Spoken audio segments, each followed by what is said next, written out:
I used to believe that family was the one thing in life you could trust. You can lose your job, your friends, even your health. But if you still have your family, you're not truly alone. That's what I told myself every night before I went to bed beside my wife, Claire. I worked two jobs back then, managing a small construction company by day and doing repair work on weekends. It wasn't glamorous, but it paid for the mortgage and for our son, Ethan, to go to private school. I was proud of that, proud of being the man who carried everyone else. And then there was my brother, Adam, my best friend since childhood. He was the charming one, smooth-talking, ambitious, always one step ahead of me. While I broke my back on job sites, Adam went to college, built a business, and drove the kind of car that made neighbors stop and stare. Still, I never envied him. We were brothers. We had each other's backs, at least I thought we did. When my company hit financial trouble, it was Adam who offered to help. He said, "Let me handle the accounts for a while. I can get you through this storm." I trusted him. Why wouldn't I? He was family. That was the beginning of my downfall. Within a few months, strange things started happening. Invoices I'd never seen before appeared in the books. Payments went missing. Clients complained about charges they didn't authorize. I asked Adam about it. He smiled and said, "Just some accounting adjustments. Don't worry about it." Then one Friday evening, I came home early from work. Claire was in the kitchen, whispering on the phone. When she saw me, she hung up so fast her hand shook.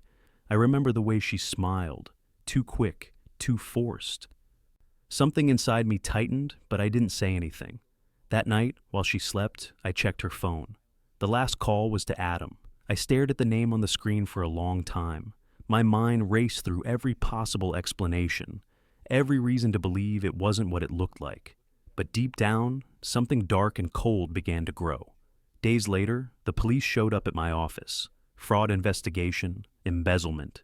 They said my signature was on the wire transfers. My name was on the accounts. I tried to explain. There had to be a mistake. But when they opened the folders, I saw documents I'd never signed, contracts I'd never read. Adam wasn't there. Neither was Claire. They found her at home, crying, telling the officers she had no idea what was going on. And Adam, he came to the station, shook his head, and said, "I tried to warn him. He wouldn't listen." Those words cut deeper than the handcuffs they locked around my wrists. The next few months were a blur of hearings, lawyers, and humiliation. Claire visited me twice, both times with tears in her eyes and a tone that made her sound like the victim. "I can't do this anymore," she said during the second visit. "Ethan's scared. He doesn't want to see you." I wanted to scream, to tell her she was lying, that she and Adam had built this trap together. But what proof did I have? Nothing, just instinct, just betrayal. By the time the verdict came, I'd already stopped fighting. 7 years. 7 years in prison for crimes I didn't commit. When the judge read the sentence, I looked at Adam. He didn't even blink. He stood beside Claire in the courtroom, his hand resting lightly on her shoulder, like he belonged there. That image burned into my memory. In prison, nights were the hardest. I'd lie awake staring at the ceiling, thinking about my son, wondering if he hated me, if he called Adam uncle anymore, or maybe something else. I promised myself one thing. When I got out, I'd find the truth, every rotten piece of it. I didn't know how yet, but I would. I wasn't the same man anymore. They thought they'd broken me, but all they'd done was give me time. Time to think, to plan, to remember every detail of how they destroyed me. And one day, when the gates finally opened and I stepped out into the sunlight again, I whispered the same words that have haunted me ever since. I thought I was saving my family. But now, I'm going to save myself. When I walked out of those prison gates, the world looked smaller. The sun was too bright, the air too thin. I wasn't free, not really. Freedom meant nothing when you had nowhere to go and no one waiting. I didn't tell anyone I was getting out early for good behavior. Claire didn't show up. Adam didn't call. My son, Ethan, he was 17 now. I hadn't seen him since he was 10. I took a bus back to our old town, the kind of place where everyone knows your story, but pretends they don't. When I got off, people looked at me like I was a ghost that shouldn't have come back. And in a way, they were right. I wasn't coming back to live. I was coming back to haunt. My first stop was the house. My house. The front yard was trimmed, the windows repainted, everything looked cleaner, richer. But the name on the mailbox wasn't mine anymore. It said A. Miller, Adam's last name. My chest went cold. I stood there for a long time, just watching through the fence. Then the door opened. Claire stepped out. Older, yes, but still beautiful in that calculated way she always carried herself. She wore a gold necklace I'd never seen before. And then Adam walked out behind her, his hand on her lower back, like he'd owned it all along. It wasn't rage that hit me first. It was disbelief. Quiet, paralyzing disbelief. They'd stolen my life, my wife, my home, my business, my son, and they'd worn it all like a costume, smiling for the world while I rotted behind bars. That night, I didn't sleep. I stayed in a cheap motel, sitting in the dark, staring at the wall. Every creak of the building sounded like their laughter. Every shadow looked like the man I used to be. But the more I sat there, the calmer I became. Because in that quiet, something clicked. For 7 years, I'd been the victim, the fool. But not anymore. I wasn't going to rush into their world with screaming accusations. No, that's what they'd expect. If there's one thing prison teaches you, it's patience. The next morning, I went to see an old friend, Mike Danner, a private investigator who used to do freelance work for my construction company before everything went south. When he opened the door, he stared like he'd seen a ghost. "Jesus, Tom," he said, "you're supposed to be in there another 3 years." Guess they couldn't handle me, I told him. Mike wasn't the sentimental type, but he made coffee, asked questions. When I told him everything, the stolen company, Claire, Adam, he just leaned back in his chair and whistled. "You sure you want to dig this up? People like that, they move on, they forget. You start poking around, they'll remember fast." "That's the point," I said. He studied me for a while, then nodded slowly. "All right, let's start with the business." Within a week, he found it. Miller Construction and Design, registered 2 years after my sentencing. Adam's name on every document, Claire listed as the CFO. Even the logo was a modified version of mine. They didn't even bother hiding it. But what hit me hardest wasn't the company. It was a photograph Mike showed me, a social media post. Adam and Claire at a charity gala, smiling with my son, Ethan, between them. Adam's hand on his shoulder like a proud father. The caption read, "Family means everything." I didn't cry. I didn't scream. I just stared at the photo until my hands stopped shaking. That night, I parked near the house again. I watched through the windows from across the street.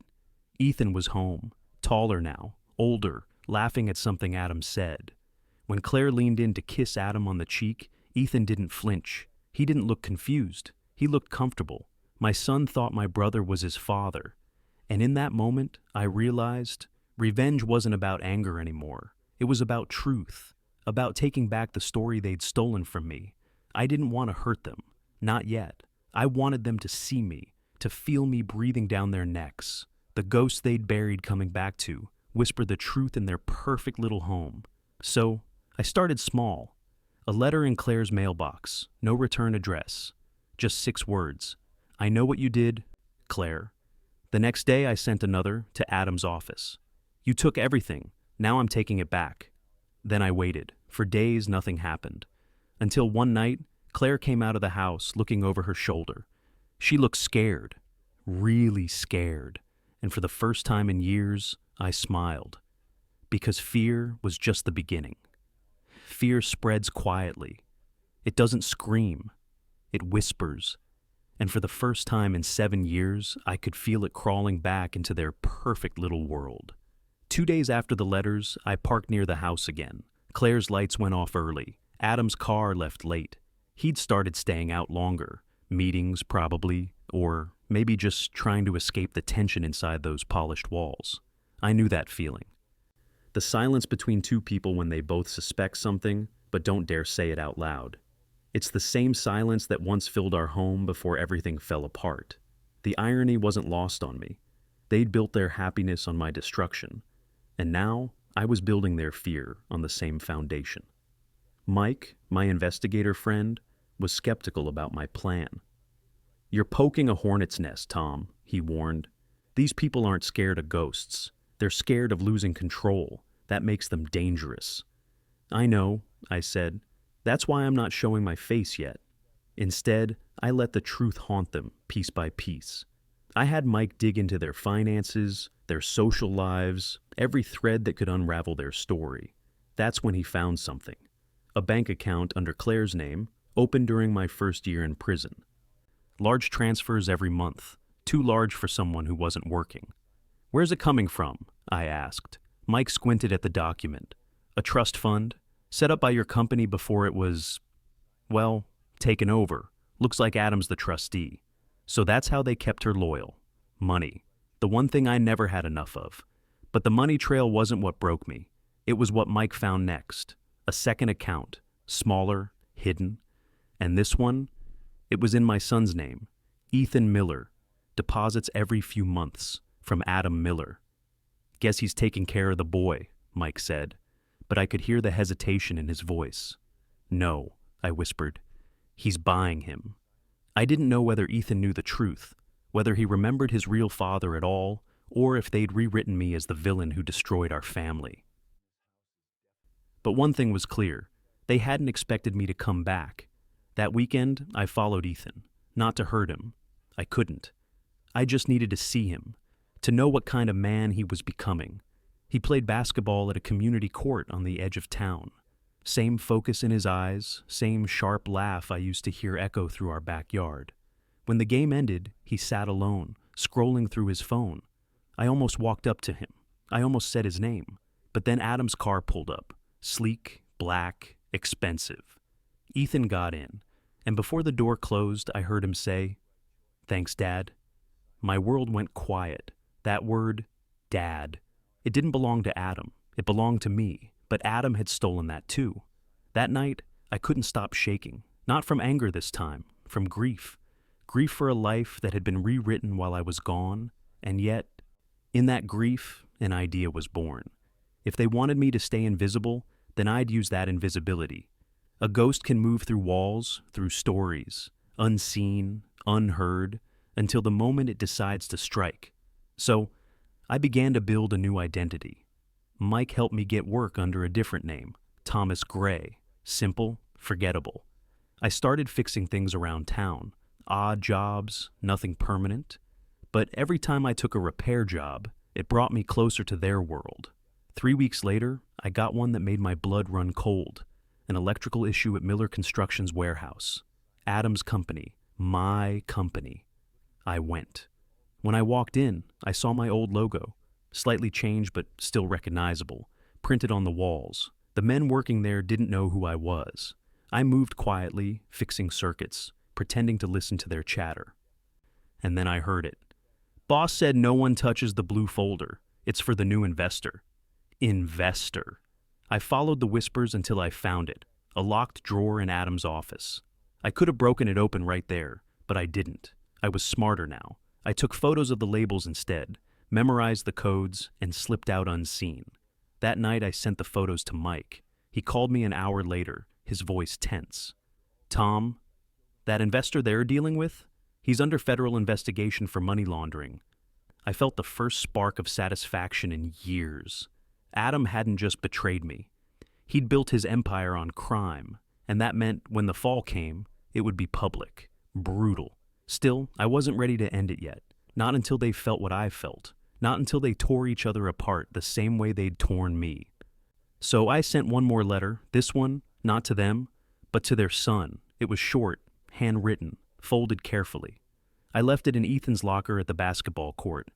"Your real father never stopped loving you. Ask your mother why she lied." That was all. No name, no clue, just truth, disguised as a whisper. The next night, I went back to the court. Ethan was there again, but he wasn't playing. He was sitting alone, holding the letter. He looked confused, angry, scared. And when he finally stood, he pulled out his phone and called someone. A few seconds later, I saw Adam's car racing toward him. As they drove away, I caught one last glimpse of Ethan's face through the window. Not hate this time, not fear, something else, doubt. And that was the first crack in their perfect world. You can tell when a lie starts to rot. It doesn't explode, it festers. It spreads through silence, through glances that last too long, through words that suddenly sound rehearsed. That's what I saw when I watched my family from across the street that week. The rhythm of their home changed. Claire looked nervous, distracted. Adam talked more loudly, like volume could bury guilt. And Ethan, my son, stopped smiling. He wasn't a boy anymore. He was a young man caught in a story that didn't fit. And I'd just given him the missing page. Mike warned me again. You're walking a fine line, Tom. You start pulling too hard, and someone's going to get hurt. Good, I said quietly. Then maybe they'll finally feel something real. But deep down, I wasn't sure if I meant them or me. Truth doesn't reveal itself in one big moment. It comes in pieces, small, sharp fragments that cut deeper the more you try to hold them. And now, the pieces were finally starting to fall into place. After that day at the diner, I didn't see Ethan for a week. I spent my nights driving past the house, the warehouse, the court, waiting. Mike told me to stay low. Adam's got eyes everywhere now, he said. He knows you're out. He's going to come after you. Let him try, I said. But that week, I wasn't thinking about Adam. I was thinking about Ethan. Whether he hated me, whether he believed anything I said, whether he was starting to see cracks in the story they had built around him. And then, one night, my phone buzzed with an unknown number. I almost didn't answer. But when I did, I heard a quiet, hesitant voice. Mr. Gray? My throat went dry. Yeah, I said. This is Ethan? He hesitated. Then, almost whispering, I think my mom's been lying to me. For a few seconds, I couldn't breathe. He asked to meet, somewhere private.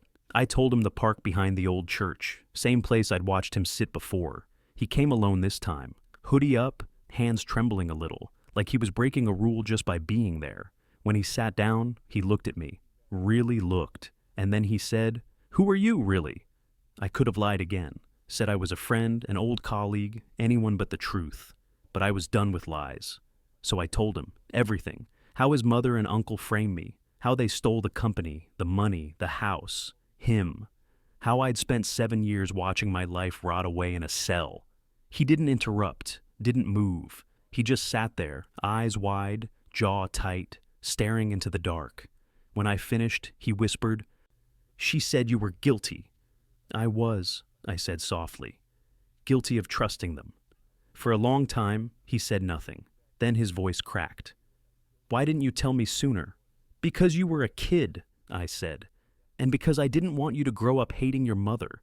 That's my burden, not yours. Tears glimmered in his eyes, but he blinked them away fast. I don't know who to believe. You don't have to believe anyone, I told him. Just look for the truth. It's there, in their eyes, in the way they flinch when you ask the wrong question. He nodded slowly, the weight of everything sinking in. Then he stood. If what you're saying is true, I'll find out. And before I could stop him, he was gone. That night, I sat alone on that bench for hours, staring at the empty path where he'd walked away. For the first time in years, I felt both hope and fear. Because once you start digging for the truth, you can't stop, and I knew Adam would do anything to keep it buried. The next few days moved fast. Ethan started asking questions about old company records, about my conviction, about the night everything went wrong. Claire tried to brush him off, but her voice shook more with every lie. And Adam got violent. Neighbors heard shouting. Someone called the cops, but by the time they arrived, the perfect couple had turned the argument into a misunderstanding. But the cracks were wide open now. Mike brought me news I'd been waiting for. The feds are ready to move on Adam. They've got enough to indict him, but they're missing one piece, the shell company paperwork, the one Claire signed. That was the twist of fate I never expected. Claire wasn't just complicit. She was evidence. Can you get to her? Mike asked. I thought about it. About the woman who'd once been my wife, who'd smiled in the courtroom while I was sentenced. And yet, part of me still remembered the nights she'd held our son while I fixed the leaks in the roof. The smell of her hair, the sound of her laugh when life was simple. I can try, I said. 2 nights later, I found her alone. She was sitting in her car outside the pharmacy, crying, mascara streaked, shoulders trembling. I didn't plan it. I just walked up and tapped on her window. When she looked up and saw me, her face went pale. "Tom," she whispered. "Hello, Claire." She opened the door slowly, her voice breaking. "What do you want from me?" "Nothing," I said. "Just the truth." She laughed bitterly. "You think truth fixes anything now?" "No," I said. "But it destroys lies. That's enough." Her hands shook. "You don't understand. Adam said you'd kill us if you got out. He said you were dangerous." I stepped closer. "And you believed him?" Tears filled her eyes. "I didn't know what to believe. He said if I didn't help, Ethan would lose everything, that we'd be ruined. I thought I was protecting our son." Her voice cracked on that word, "our." I hadn't heard it in years. "Protecting him?" I said quietly. "You let him grow up calling another man Dad." She covered her mouth, sobbing now. "I'm sorry. I didn't know what else to do. Adam controlled everything, the money, the business, even me. I was scared." "And now?" I asked. "Are you still scared?" She looked up at me, raw, broken. Every second. That was the first honest thing she'd said in over a decade. I reached into my pocket and handed her a folder. The documents Mike had gathered, proof of Adam's crimes, her signatures, their fake accounts. "Give this to the feds," I said. "You can save yourself, or lose everything with him. Your choice." She hesitated, staring at the papers. Then she whispered, "Why are you helping me?" "Because Ethan still needs a mother," I said. "But this time, he deserves one who tells the truth."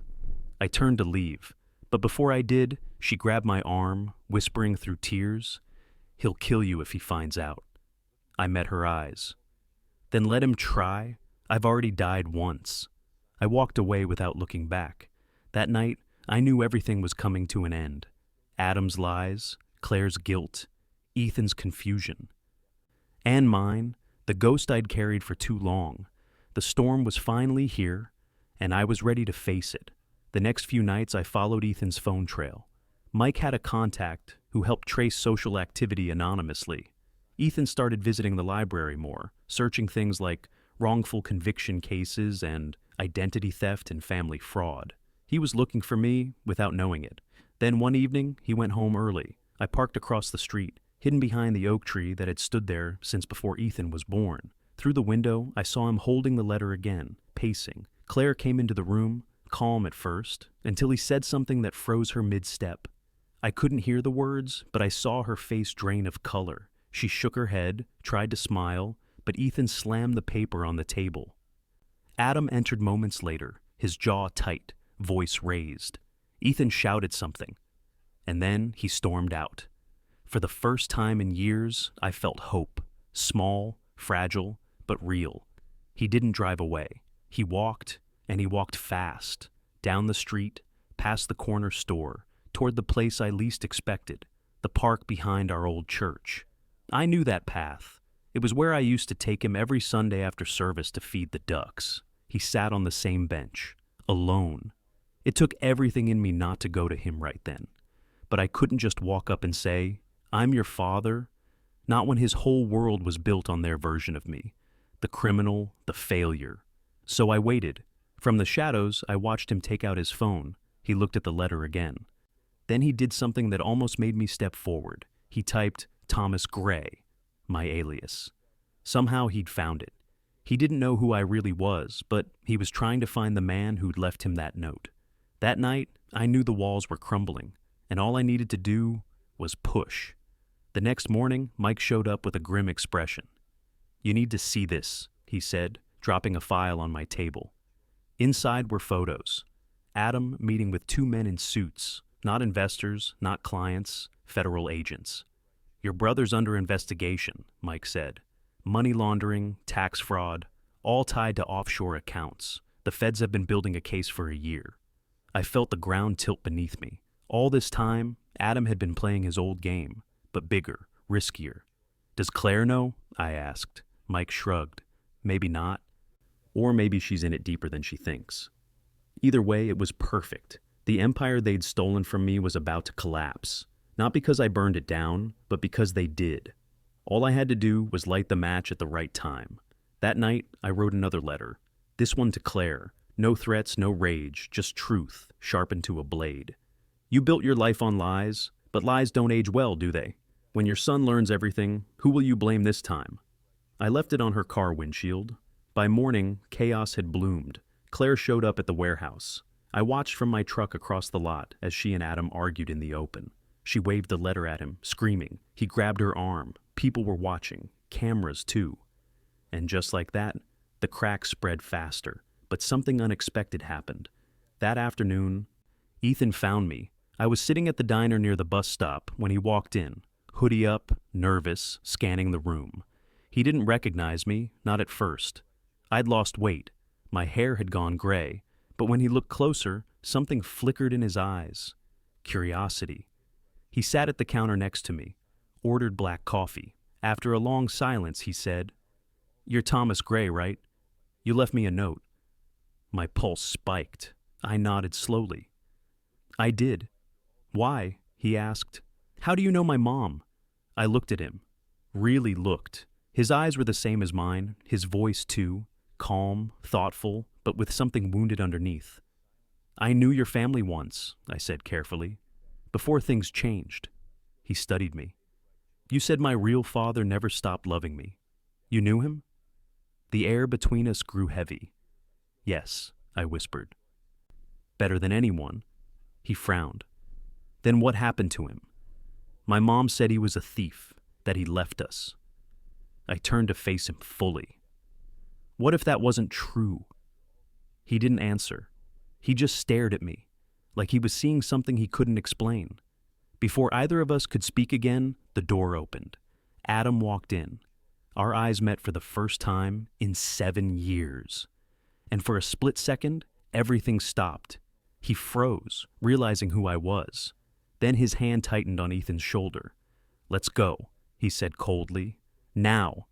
Ethan looked between us, confused, scared. I didn't move. I just said one thing, calm and low.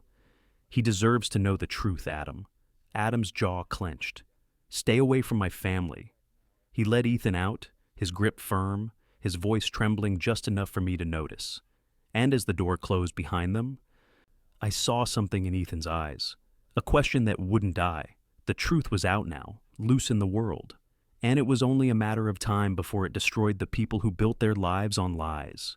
It's strange how silence feels right before everything falls apart. That night, the city was quiet, too quiet, as if it was holding its breath for what was about to happen.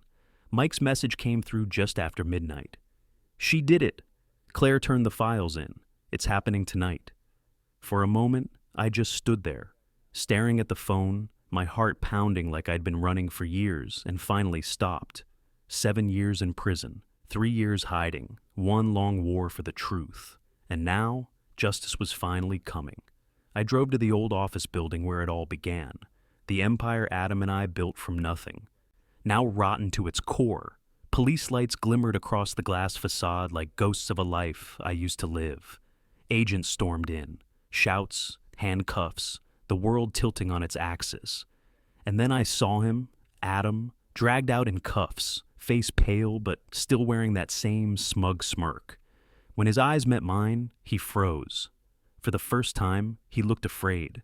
I stepped forward, just close enough for him to hear me. "No more lies, brother," I said. He tried to sneer, but his voice cracked. "You think this changes anything? You'll always be the broken one, Tom." "Maybe," I said quietly. "But at least I'm not the one wearing chains anymore." They shoved him into the car. And just like that, the man who'd stolen my life was gone. But victory never feels the way you expect it to. It's not loud or triumphant. It's heavy, like you're standing in the ruins of everything you fought for. Claire called the next morning. Her voice was calm this time.